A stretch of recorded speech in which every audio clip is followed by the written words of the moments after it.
So really quickly here, so the science of reading, which we talk about in our paper that came out in our RQ, we know that the evidence base is not new. We know that there's converging evidence over many decades, and that's been established in the scientific literature.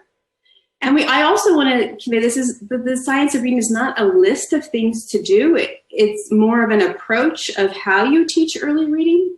And we also know that that the reading, often I think folks get a little bit confused when I say the word reading, because the goal of reading is reading comprehension, right? We really want kids to understand what they're reading.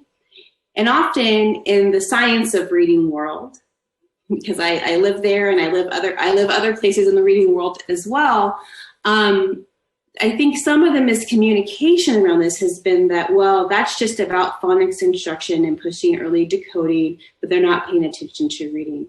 But the literature-based reading comprehension, but the literature-based really does show us that both explicit and systematic instruction and both the foundational reading skills is important, but it has to be simultaneous with high quality language and meaning-based instruction. It just has to be if we want kids to learn how to comprehend what they're reading.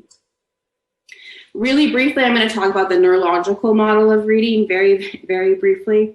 And really just to show that we know that neuroscience has done a lot of work looking at how brains learn how to read and how they read and how they comprehend. So the top graphic here shows you what we knew in the mid-60s about the neuroscience and the brain base of reading. And the bottom one shows what you know now. So I only show you this to demonstrate that we've learned a lot since the 1960s. And we also, you'll see on the bottom graphic that there's different areas of the brain that are activated when individuals see a word, when they're pronouncing a word, when they're connecting letters and sounds to written letters and words, and when they're trying to make meaning from text. So there's activation in different parts of the brain.